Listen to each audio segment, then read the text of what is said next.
Hi guys! Welcome back to my channel. For today's video, magluluto tayo ng ginisang talbos ng sayote with sardines. Ito ang mga ingredients natin. Meron tayong 2 taling talbos ng sayote, 5 cloves of garlic, 3 pieces tomato, 1 piece onion, 1 can of sardines, 2 tablespoon oyster sauce, 1 teaspoon salt, and 1 teaspoon brown sugar. Mag-slice muna tayo ng ating mga ingredients.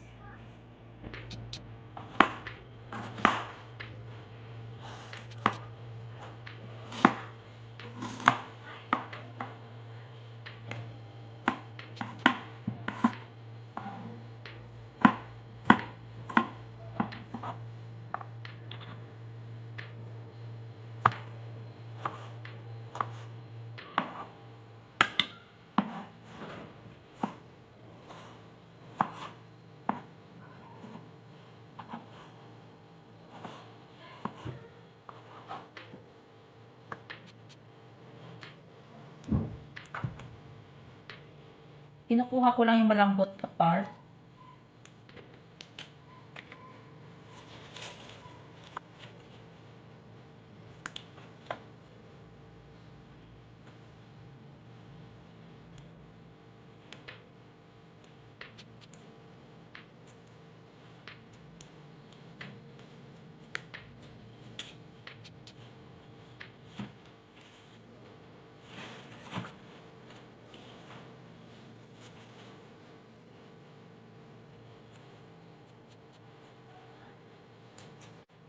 Ito na guys, tapos na tayo maghimay. Bali itong talbos ng sayote natin hindi siya mabalahibo. Minsan may mga talbos ng sayote na mabalahibo, pero ito hindi. Pero babad ko pa rin siya sa tubig na may asin, kahit mga 5 minutes lang. Maglagay ako ng 1 tablespoon na salt.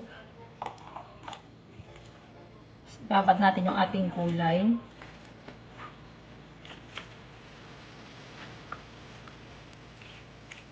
Balikan natin siya after 5 minutes. Ito na guys, 5 minutes na. Babanlawan na natin to tapos magluluto na tayo. Maglagay tayo ng konting mantika.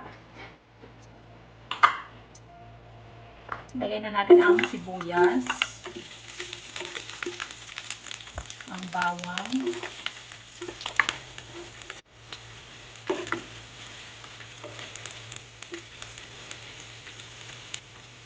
antay natin mag-brown ang bawang, tapos ilagay na natin ang kamatis. Pwede nilagay ang kamatis.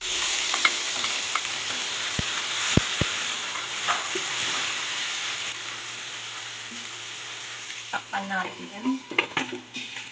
Lutuin muna natin ang kamatis. Check natin. Luto na yung kamatis, so ilagay na natin ang sardinas.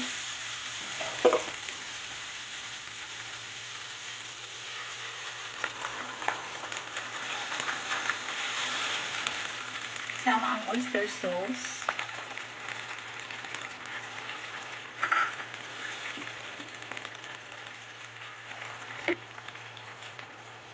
Lagay na 1 teaspoon sugar.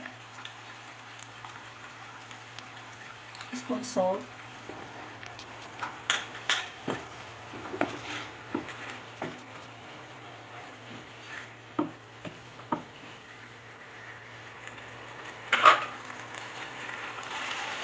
Sama ko na ang talbos ng sayote.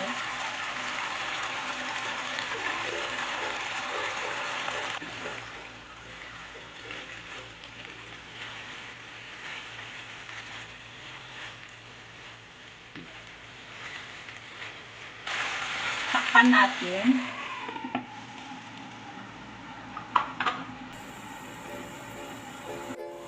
After 1 minute, balik rin natin. Bilis lang maluto ang talbos ng sayote guys.